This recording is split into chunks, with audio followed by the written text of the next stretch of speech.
With the recent release of one of the greatest Dragon Ball games of all time, a lot of people have asked one question: what does it take to be competitive in Dragon Ball Sparking Zero? Today we'll be covering one of the most essential parts of this game, and this will help you be more competitive when playing the game, and that is defense.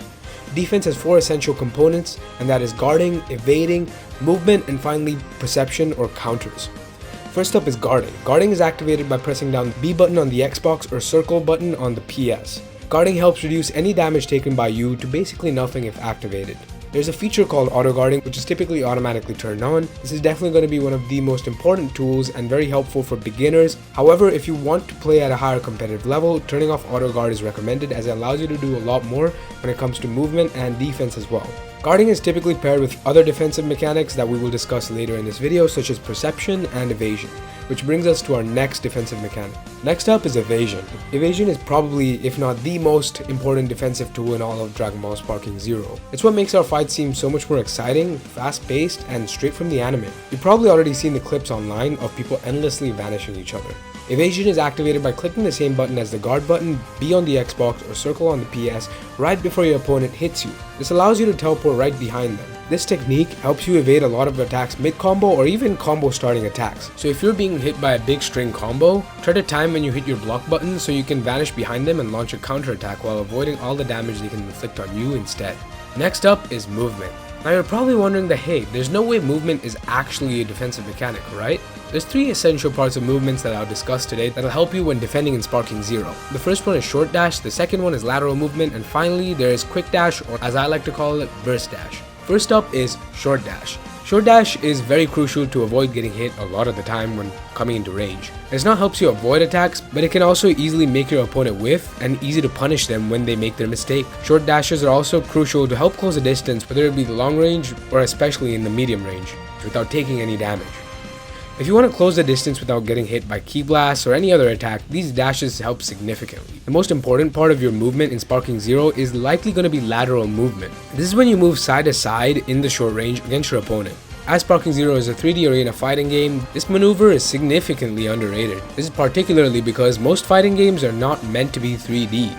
New fighting games like Tekken or even the old Budokai Tenkaichi games, whenever people use the 3D aspects of the game, it threw their opponent completely off balance, as no one really does it. This maneuver is hard to react to, and if your opponent is already throwing a lot of attacks at you, they'll be stuck throwing the same animations of attacks in a straight line, ready to be punished by you, the player who's by their side. Finally, there's a quick dash, or as I like to call it, the burst dash. You can get key flight by holding down A with the left trigger on the Xbox or X with the left trigger on the PS while moving around with the left joystick. If you double tap A on the Xbox or X on the PS while using key flight, you play this quick animation of flying behind your opponent. This movement allows you to get a jump on your opponent from behind or even avoid your opponent's attack and get ready for a counter attack. I've used this in many instances when I see my opponent is trying to charge up to full ki. I obviously don't want them to do that, and they're probably really far away from me. I use the quick dash so I can get right behind them and hit them before they get to full power.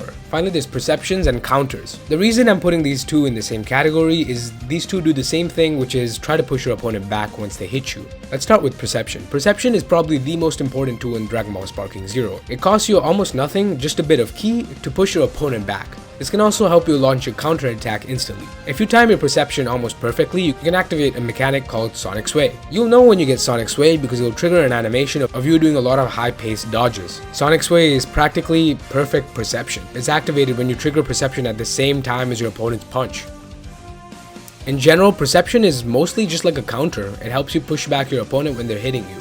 However, there's a difference between perception and other counter mechanics like revenge counter and super counter. Super counter is when you use a skill stock or a battle stock to push your opponent back. That is probably one of the most definitive counters, as it completely pushes your opponent back and even kinda stuns them for a bit to give you an easy counter attack. Finally, there's also a revenge counter, and this is probably the most hardest counter to activate. And this counter basically plays an animation where you grab your opponent's fist, there's a close-up of your character, they say a unique dialogue, and they punch them away. It's probably the coolest or most flashiest counter besides maybe Sonic Sway. But yeah, these are all the defensive mechanics that you can use in Dragon Ball Sparking Zero to be more competitive overall. Let me know what you think down in the comments below. If you have anything to add about my list, please let me know down below. And please let me know if this video was any good to you. Please hit the like button and subscribe if you enjoyed and you want to see more Sparking Zero content in the future, and I'll see you guys in the next video. Peace.